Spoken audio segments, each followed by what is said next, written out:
그 영어 그림책 한 권을 소개해 드리려고 합니다. 세븐 블라인드 마이스라고 이 책을 어린 아이들이 있는 우리 집사님들 가정에서는 접하셨을지 모르겠는데 인도의 설화를 바탕으로 해서 내용을 구성한 책인데 사실은 강렬한 이 색감을 통해서 주제를 부각시켰다는 그런 면에서 굉장히 그 그림책으로서는 상당히 높은 평가를 받고 있는 책입니다. 내용이 특별하다기보다 그림책으로서의 가치가 참 높은 책인데 이 아이들은 그림책을 통해서 사실은 글밥이 어떤 나라의 말로 쓰여졌든지 상관없이 아이들은 그림을 통해서 내용을 받아들입니다. 그런 면에서 지금 원서를 들려드릴 거예요. 그렇지만 아이들은 원서에는 뭐 귀 기울이지 않더라도 내용을 파악할 텐데 원서 들으면서 스토리가 어떤 내용인지 우리 한번 먼저 들어보도록 하겠습니다. 인지 어린이인지 이 책을 읽을 때 여러분의 눈이 어디가 있었는지 보면 아실 수 있습니다. 보세요. 여러분이 만약에 이 글밥을 따라 읽으셨다면 여러분은 어른이이시고요. 그림을 따라 읽으셨다면 어린이입니다. 판명나셨죠? 네. 저는 어른이입니다. 저는 어른이. 그림에 몰입이 쉽게 안 되는 것을 보니까 확실히 어른이입니다. 그런데 내용은, 대충 느낌으로 내용 알게 될 겁니다. 어느 날 연못에 이상한 무언가가 나타났어요. 7마리의 눈먼 이 생쥐들은 그것이 무엇인지 깜짝 놀라서 집으로 돌아왔는데 다음날부터 한 마리씩 나가서 탐색을 하고 들어옵니다.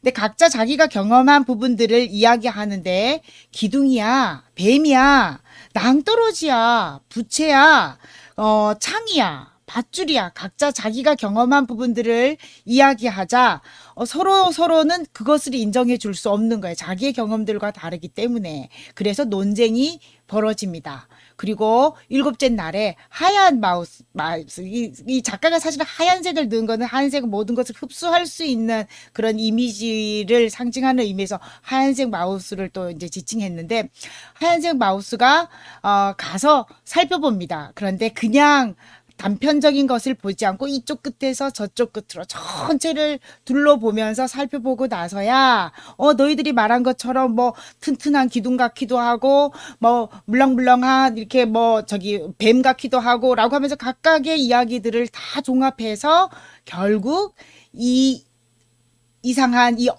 썸띵은 바로 엘르파냐라고 이야기해주는 부분이죠. 근데 친절하게도 작가가 마지막 페이지에 지금 보듯이 그쵸? 주제를 부각시키고 있습니다. 생쥐 교훈 해가지고 부분만 알고서도 아는 척 할 수 있지만 참된 지혜는 전체를 보는 데에서 나온다라는 주제를 이야기하고 있는데 이 주제는요 사실은 사자성어가 있죠. 네. 맹인 모상이라고 하는 바로 인도의 이 설화를 바탕으로 나온 그런 사자성어입니다. 우리도 참 많은 실수들을 합니다.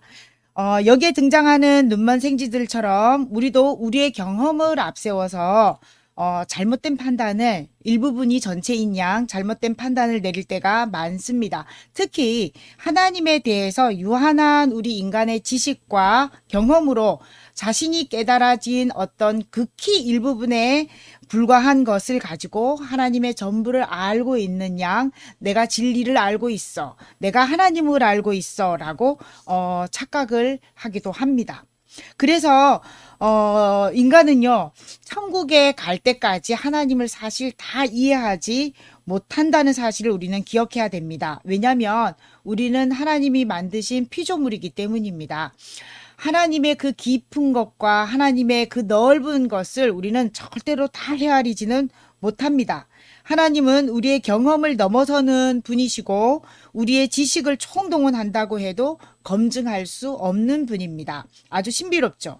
우리는 하나님의 피조물이기 때문인데 그렇지만 하나님은 우리가 평생 알아가야 할 분이고 그렇게 알아가는 경험을 통해서 하나님과 동행하는 삶을 살 수 있다는 사실입니다.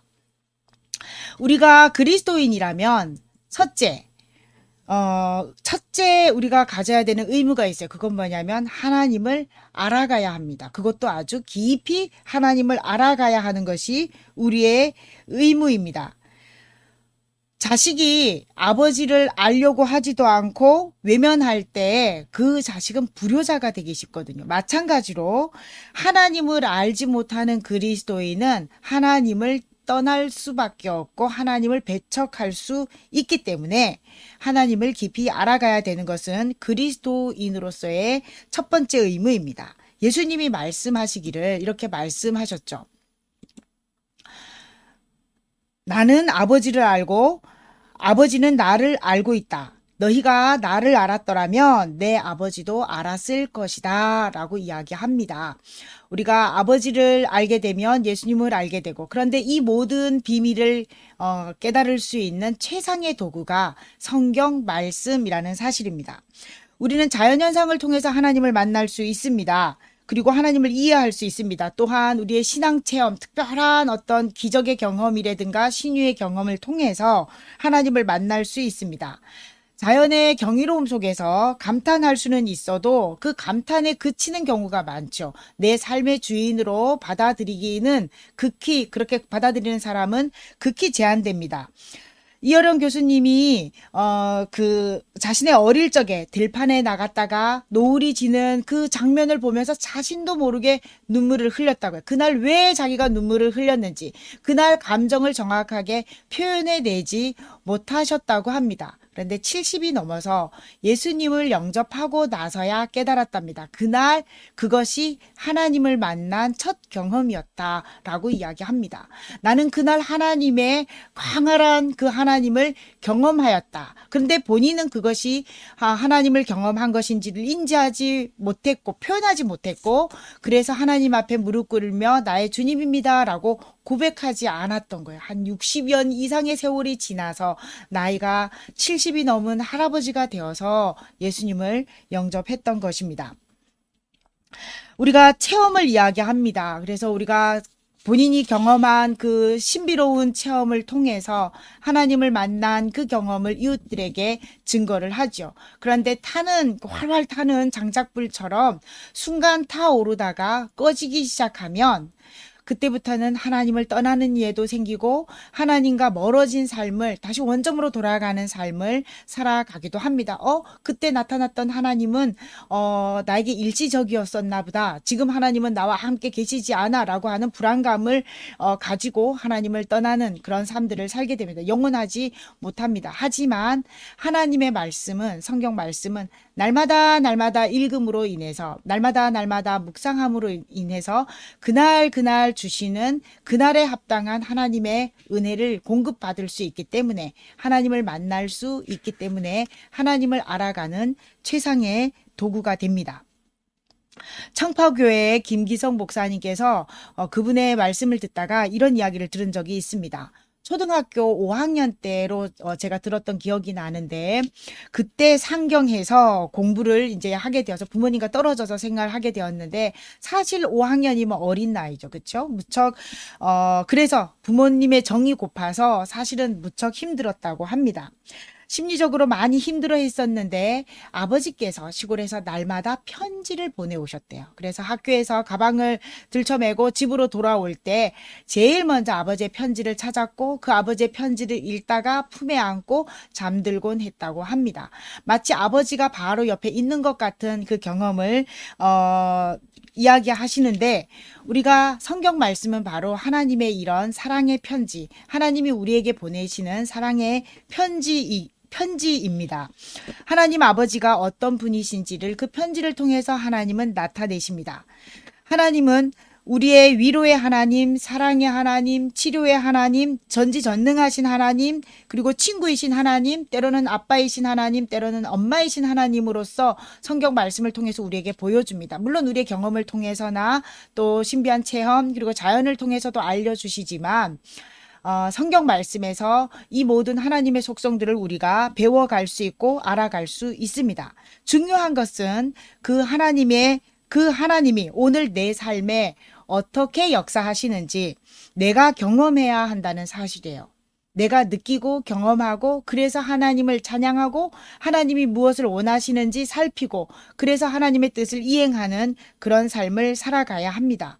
날마다 말씀 묵상을 통해서 하나님이 어떠한 분이신지 또 나에게 누구로 다가오시는지 여러분 경험하시고 하나님의 뜻을 쫓아 사는 삶을 살아가시기를 축원합니다. 창세기 1장을 통해서 우리는 또 하나님을 우리가 오늘은 창세기 1장에 나타난 하나님의 모습을 제가 전하고 싶은데 1장을 통해서 우리는 천지를 창조하신 하나님, 세상을 만드신 하나님을 만나게 됩니다. 태초에 하나님이 천지를 창조하시니라 라고 말씀하셨는데 딱 네 단어로 이용하셨습니다. 태초, 하나님, 천지, 창조. 놀라운 것은 이 네 단어를 우리가 그 깊이와 넓이를 측량할 수 없다는 사실입니다. 과학자들이 지구의 나이를 46억 년으로 보죠. 물론 과학적인 그 충분한 증빙 자료들을 가지고 그렇게 46억 년이라고 말합니다. 이 우주가 그럼에도 불구하고 지구의 나이를 측정했지만 그러나 그들은 우주 바깥에서 살아보지 않았기 때문에 우주에서 측량해보지 않았기 때문에 우주가 언제 생성되었는지에 대해서는 모릅니다. 이 태초라는 시점 태초라는 시점이 바로 언제부터인지 우주 밖에 나가보지 않았기 때문에 절대로 측량할 수 없다는 사실입니다. 그리고 하나님이 누구인지에 대해서 사실 우리는 모른다고 먼저 말씀드렸고요. 천지 하늘과 땅인데 여러분 땅은 우리가 밟고 있으니까 뭐 감은 조금 온다 하더라도 천지 하늘은 어디까지일까요? 우리는 뭐 성층권 대기권 성층권 뭐 하면서 이렇게 층층층 분류해서 나누기는 했지만 굉장히 제한적이죠. 최신 과학 설비를 동원해서 인간이 관측할 수 있는 가장 먼 그 별의 거리가 200억 광년이라고 합니다. 이 거리가 어느 정도냐면 1초에 30만 킬로미터에 이르는 빛이 200억 년 동안 계속 달려야 다다를 수 있는 거리라고 합니다. 그런데 그 거리조차도 하나님의 시각에서 하나의 점에 불과하다는 사실이에요. 그러니 우주가 얼마나 넓은지 우리는 상상할 수조차 없습니다. 창조의 능력, 우리에게는 하나님께서 하나님의 형상을 닮게 하심으로 무언가를 만들어낼 수 있는 능력을 주셨어요. 그런데 무에서 유를 만드는 능력이 아니죠. 있는 것에서 새로운 것을 재창조해낼 수 있는 능력은 있지만 하나님이 만드신 창조는 무에서 유인데 그 창조를 우리는 감히 흉내낼 수조차 없다는 사실입니다. 인간의 능력이 얼마나 대단하냐면 얼마 전에 TV에서 봤습니다. 크리스퍼라고 하는 유전자 가위 기술을 우리가 가지고 있어서 그 기술로 유전자의 특정 부위를 잘라내서 재조합하는 거죠. 그래서 어느 질병이 있다 하면 그 질병을 일으키는 유전자 부분을 잘라내고 잘 조합해서 그 질병이 유전되지 않도록 새로운 생명체를 만들어내는 기술, 그리고 실제로 배양을 해서 이렇게 정상적인 방법이 아닌 과학의 방법으로 사람을 만들어낼 수 있는 그런 기술에까지 이르렀습니다. 그런데 그 생명에 대한 인권의 문제와 생명 존중에 관한 문제와 신의 능력에 대한 도전의 문제, 이 모든 윤리 도덕적인 문제에 있어서 실행화시키지는 못하죠. 굉장한 재앙입니다. 하지만 질병을 치료하는 부분에 잘 사용한다면 너무나도 좋은 영향을 미칠 수도 있겠지요. 어쨌든 중요한 것은 인간의 창조라고 하는 것은 무에서 유를 창조해내신 하나님의 창조와는 비교할 수 없다는 사실입니다. 그러므로 창세기 1장 1절의 말씀을 접할 때 우리는 하나님을 분석의 대상이 아니라 알아가려고 하는 지적인 대상이 아니라 믿음의 대상임을 우리가 깨달아야 한다는 사실입니다.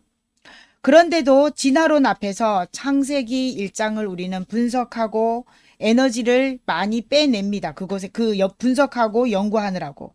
그래도 해석되지 않은 많은 허점들이라고 우리는 이야기하죠. 성경에 허점들이 있다, 성경에 문제점들이 있다라고 우리는 발견을 합니다. 왜냐하면 우리는 과학적인 사고에 매여 있기 때문입니다. 창조의 날들을 우리는 물리적인 시간으로 계산하죠. 물리적으로 24시간이라고 하는 이 시간의 틀 속에서 하루, 이틀, 3일, 4일, 5일, 6일, 7일로 보니까 창조의 그 스토리가 완벽하게 우리가 이해할 수 없게 되는 겁니다. 과학자들은 탄소 연대 측정을 통해서 지구의 나이를 측정하고 공룡이 출현했던 시기를 찾아내고, 그리고 인류의 출현에 대한 시점을 밝혀냅니다. 이것이 옳은지 그른지라는 것을 논하기에 앞서서 충분한 근거를 들고 그렇게 조사를 하는데, 이 창조론을 믿는 기독교인들은 완벽하게, 왜냐하면 창세기 1장에 매여 있고 그것을 물리적인 시간적인 개념으로 보기 때문에 인류의 역사는 굉장히 짧다, 그리고 하나님이 창조하신 기한도 참 짧다라고 하면서 반박을 하느라고 그 많은 증거들을 찾아내요. 그런데 문제는 그 증거들을 찾아내는 가운데 조작된 증거들도 상당히 많다는 사실입니다.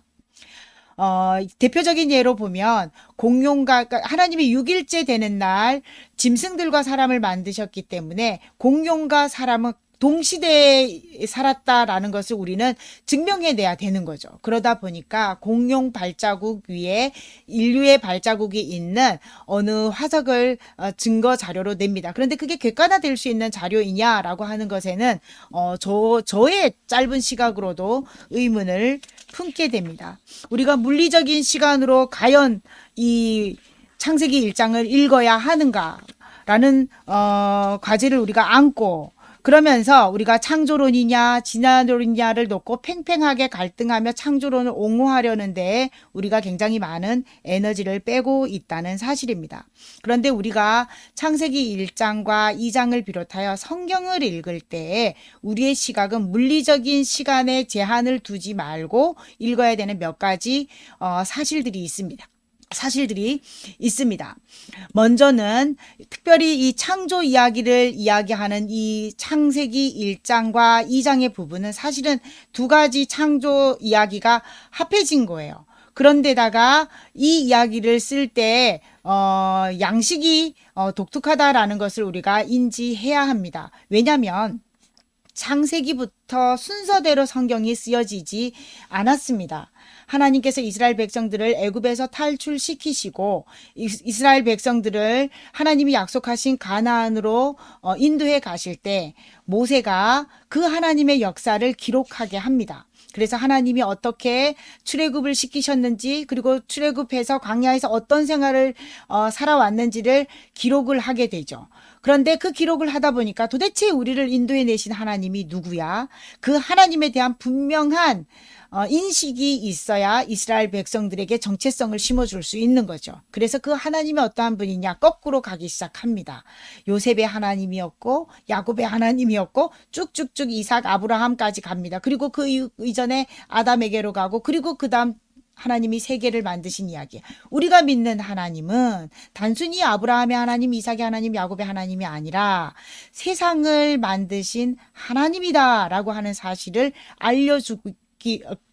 이스라엘 민족들에게 분명하게 알려줘야만 했습니다. 그 하나님이 우리를 지금 인도해 가신다라고 하는 것을 알려줘야 됐기 때문에 창세기의 이야기를 쓰기 시작한 겁니다. 창세기부터. 그런데 그 당시 쓸 당시가 고대 이스라엘 사람들의 문학 형식, 문학 양식을 쫓아서 기록했다는 것입니다. 그러니까 물리적인 시간의 첫째 날, 둘째 날, 셋째 날이 아니라 하나님께서 창조하실 때 순서가 이러했다라는 개념으로 보되, 잘 읽어보면 한편의 시를 읽는 느낌이 듭니다. 아주 그 전개 방식이 똑같습니다. 하나님이 선포하시고 세상이 만들어지고 그것이 만들어지고, 그리고 그거에 대한 하나님의 평가가 있고, 그 다음 저녁이 되고 아침이 되니 몇째 날이더라 라고 하는 구조를 띠면서 가죠. 굉장히 운율이 있는 시적 표현들이죠.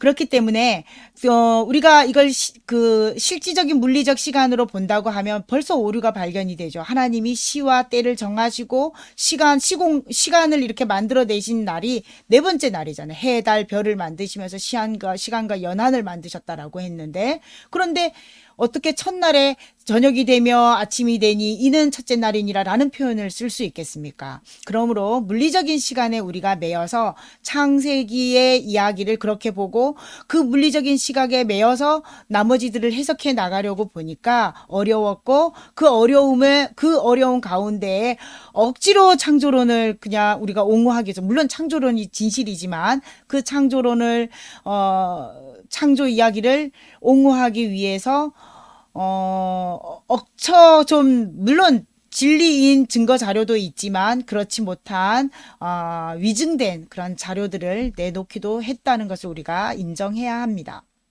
중요한 것은 우리는 하나님이 어느 때, 태초가 어느 때인지 모르겠습니다. 하지만 하나님이 창조하셨다라고 하는 것. 그리고 모든 만들어진 순서들을 잘 보면 우리 인류가 살아갈 수 있는 환경들을 다 조성해 놓으시고 그리고 만드셨다는 걸 보면 하나님은 질서의 하나님이시고 준비의 하나님이신 것을 발견할 수 있습니다. 또 하나는 성경은 원본이 없습니다. 아직까지 원본이 발견되지 않았고 수많은 사본들을 가지고 성서 사본학을 연구하는 사람들이 모여서 그게 어느 것이 더 진실에 가까운지를 연구를 했습니다. 오랜 검증과 연구를 통해서. 그리고 최대한 사설이 많이 붙어 있지 않은 것은 원본에 가깝다라고 하는 정의. 그리고 여러 사본들을 대조했을 때 계속 반복적으로 같은 소리를 하고 있는 그 본문, 문장 이런 것들을 채택해서 지금의 66권의 성경을 정경이다라고 정해놓게 되었고 카톨릭 같은 경우에는 정경 외에 외경을 더 삽입을 해서 하나님의 말씀을 읽습니다. 중요한 것은 이것이 오류다, 오류가 아니다가 아니라 인간이 기록을 하는 과정에서 옮겨 적는 과정에서 자기의 생각과 자기의 관점이 추가될 수도 있었고 그러다 보니까 우리에게 좀 잘못 인식되어질 수 있다는 거죠. 예를 들면 지금 우리가 같이 예배를 드리고 있어요. 제가 설교 말씀을 전하고 여러분들이 예배를 드리는데 오늘 일기를 쓸 때 각자 오늘 예배 상황을 일기를 쓰지만 사실은 다 진실이에요. 하지만 일기는 다 틀리죠. 그 일기를 다 갖다가 놓고 분석을 해보면 표현력이 다 틀립니다. 내용도 약간씩 나는 못 들은 것 같은데 누구는 들은 부분도 있고 그러나 그 일기가 거짓이냐 것이지 아니죠. 바로 이렇게 성경을 이해해야 하는 겁니다. 그리고 또 하나가 성경은 하나님의 비밀입니다. 철저하게 하나님의 비밀이에요. 믿음으로 읽고 성령님께서 해석해 주지 않으면 그 깊이와 넓이를 헤아릴 수 없고 하나님을 알아갈 수 없다는 사실이에요.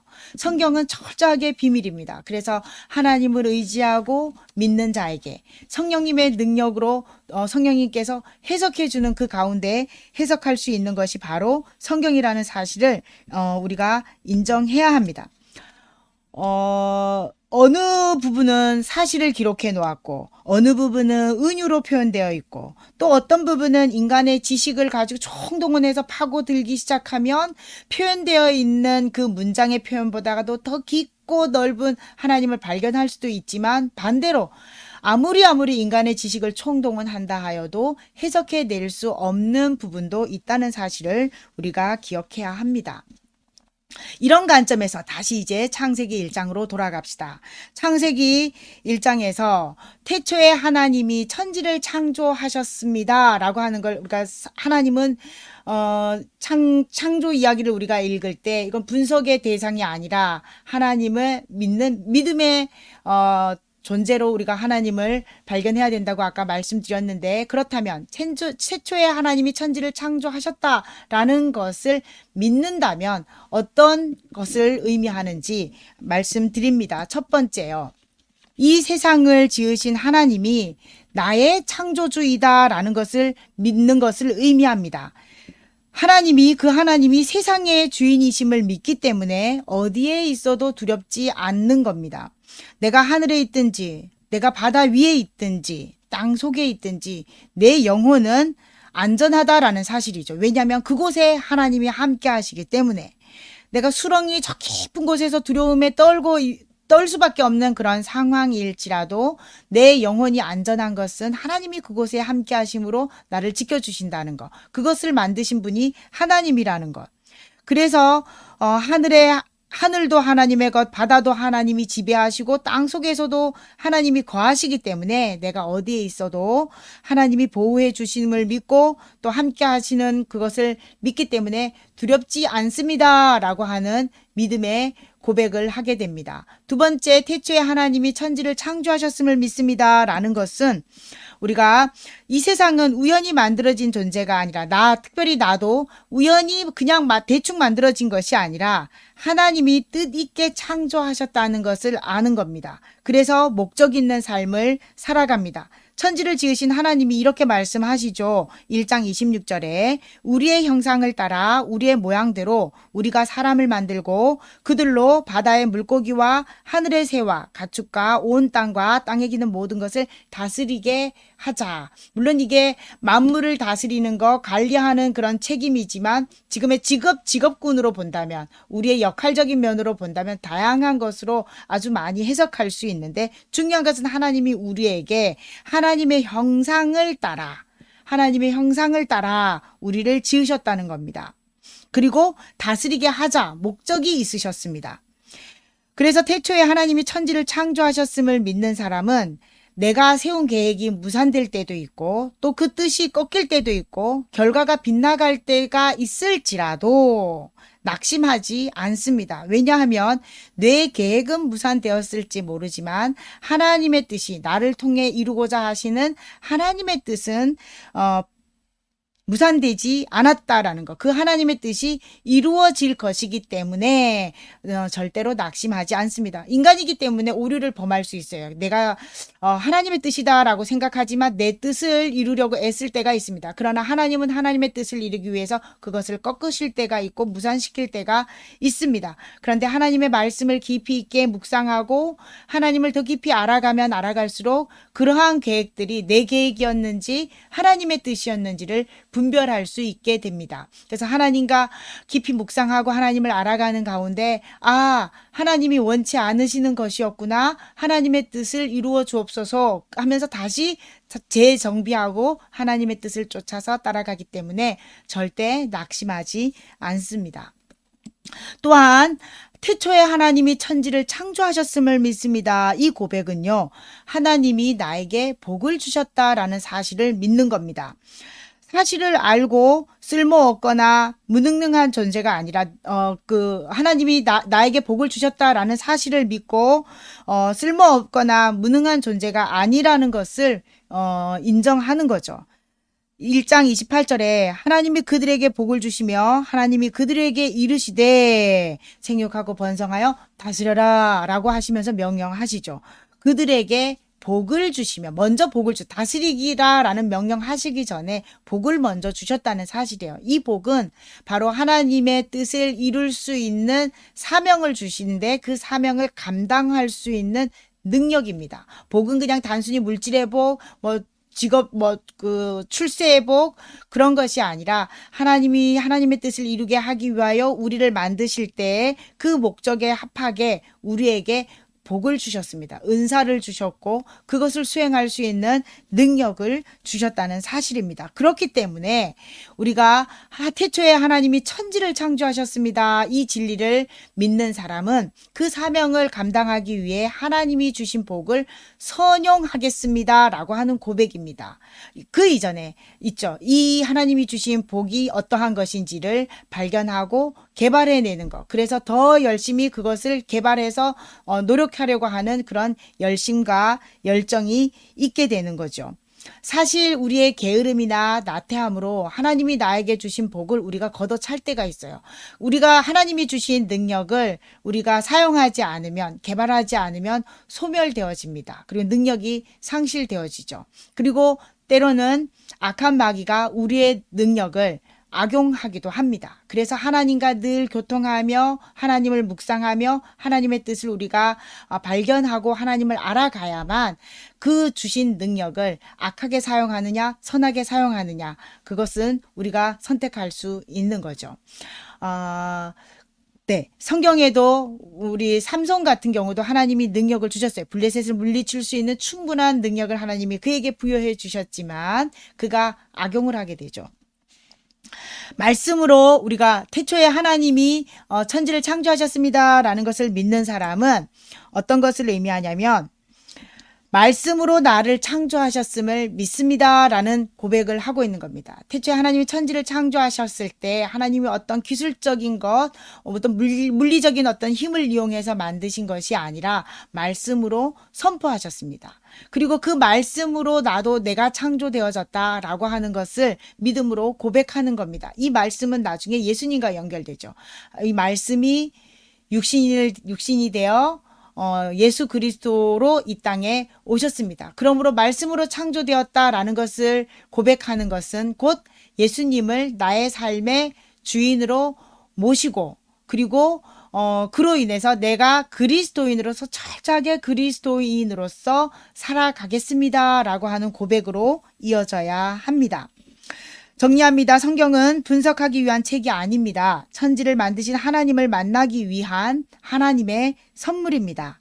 하나님이 누구신지, 하나님이 어떤 분이신지를 알만한 지혜가 다 들어있는 지혜의 보고입니다. 하나님을 알면 알수록 우리의 삶은 풍요로워집니다. 하나님을 힘써 알아가는 여러분 되시기를 주의 이름으로 축원합니다. 그래서 우리가 성경 공부를 계획하고 있는 것도 또 성경 일독을 해야 하는 이유도 또 큐티를 하는 이유도 모두 하나님을 알아가기 위한 과정입니다. 그래서 우리가 큐티할 때 특별히 또는 말씀을 읽을 때 이 말씀 속에서 하나님은 어떠한 분이신가? 라는 것을 우리가 질문을 던져보고 하나님을 찾아가는 훈련이 필요합니다. 여러분 이제 결단하시기 바랍니다. 창세기 1장을 읽으실 때 이것을 창조냐 진화냐라는 것을 놓고 논쟁하기에 앞서서 사실은 창조론도 이론이고 진화론도 이론입니다. 그러나 이것 인간의 가설이기 때문에 이론이기 때문에 진리를 파악하기가 참 힘든 논쟁거리입니다. 하지만 우리는 믿음으로 성경을 읽어야 합니다. 성경에 여러 가지 읽을 때 우리가 주의해야 될 점들을 상고하면서 그럼에도 불구하고 성경은 하나님의 비밀로 가득 차 있고 그 비밀을 알아내기 위해서는 내가 믿음을 들여서 성령님을 의지해서 그 말씀을 해석해 낼 수 있어야 되는데 반드시 성령님께서 개입해 주셔야 한다는 것. 그러기 위해서는 나에게 철저한 하나님을 향한 믿음과 신뢰가 필요하고 특별히 태초에 하나님이 천지를 창조하셨다라는 게 우리 삶의 기준이 되어져야 합니다. 이스라엘 백성들이 그 기준 안에서 선민의 삶을 살았던 것처럼 우리에게도 하나님이 세상을 만드셨다. 이 세상의 모든 것은 하나님의 것이고 나조차도 하나님의 것이기 때문에 나도 하나님께 드려져야 되는 존재라는 것. 하나님이 받으시기 위해서 우리에게 목적을 가지고 이 땅을 살아갈 수 있도록 창조하셨다는 그 사실을 믿는 믿음으로 그래서 승리하는 삶을 우리가 살아갈 수 있기를 주의 이름으로 축원합니다. 기도하겠습니다. 천지를 만드신 하나님, 수많은 신들이 있지만 세상을 만드신 세상의 주인이신 분은 오직 하나님 한 분뿐이십니다. 천지를 창조하신 하나님을 믿는 믿음으로 이 세상 어디에 있어도 우리가 평안할 수 있고 우리의 계획이 빗나간다 할지라도 하나님의 뜻이 우리를 통해 이루어질 것을 믿고 하나님이 우리에게 주신 능력을 아름답게 선용하며 말씀으로 오신 예수 그리스도를 삶의 주인이 되도록 참된 그리스도인의 삶을 살아갈 수 있도록 인도하여 주옵소서. 예수님의 이름으로 기도합니다. 아멘. 자, 오늘의 말씀요.